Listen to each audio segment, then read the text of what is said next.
thokrim tele phurit phurte wane na chan ka hria Rhyme and reason.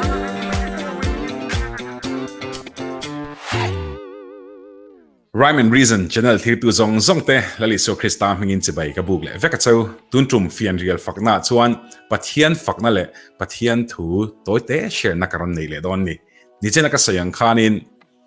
phurit phurte le thokrim te van nei na chan ka hria katia achan tuna kan sayang mathaya bungsom pakhat chang som ni pariat kha en lokila nang ni thokrim le phurit phur zong zong te u kan hena lo kalula keiman ka chol ti rang chewati wa hian kan van nei ni pathian hena pan tur hian pathian som na kan dong ani mo pathian som na kan dong hasa kan vakal to pani lo pathian som na kan lo dong re kalom in nei na mi nei na kan kala som na kan don lem lo chuan invitation card kan dong lem lo chuan kala za thak thin ma selali su pan tur hian thokrim te phurit phur te hi aso ma chu wang chuan kal hi za thak lo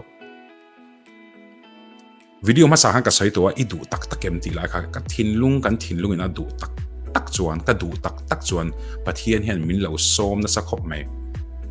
ka rel ruwa phei chuan hei ri thei thil khoi le alcoholic tan phei chuan kan thil du te kha kan nei don chuan thorim tho tho kha ngai tro khat yeng zong zong nei te po kha pathian min som ani chumi zo chuan nge kan mu ki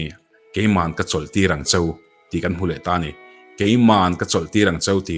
nang ma ni in ron intify ula ron pai tha ula chuti chuan om ro ati lo keiman ka lo chol ti rang chau phurit phurte keiman ka lo chol tir mai don chau lo mati a ol samanio khilai tak khi chu i thin lungin adu phot chuan adu tak tak chuan keiman ka lo chol ti rang chau ti ado ta khian ka hong kol bat ula ka hne na zero atilia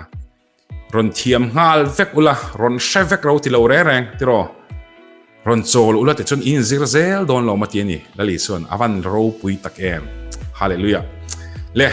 thun huarol tak le ril ru in ngai tlom tak kan sia i son ani na ron soya adota chuan ti chuan in tharau tan chol na in huang tharau chol na kan zong train dro mishing te hian he khovela hian chol na thamu na kan zong train lali son in tharau tan chol na in huang ati ka ngong kol chu nuama ka phur po azang ani kan ni nang angalali so kan pan mei khan anin min lo transform don alpan kan za tan mal min som sakwa se ole tu na chon pathian chi bai buk na nang ma ne kan nei tun do na nga trong trai na la kan sanga lalpa ka pan chat hin lung thar min lo siamang che lalpa ka kholo na tang hian nang man min la chok don ni ti ka shria ti chungin amma rin na le be se na nen thin lung le ti tak zetin hel hai kan sadun donia i huna ka huna tangin ti tak zetin pathian khoi thei turin kan ril ru hongila tu tak tak na du than na tak tak thin lung nen ama choi boy dun na ama choi moi dun na lo neng o alpan mal somang chati ka ring tat ni Lalpa ka panse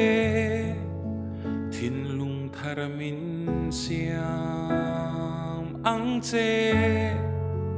kho ngai na lo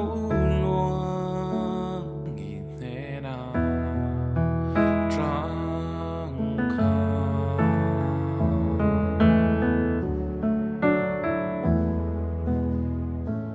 lalpa ka panse ka chakalo na zong zong te hi min lat sak do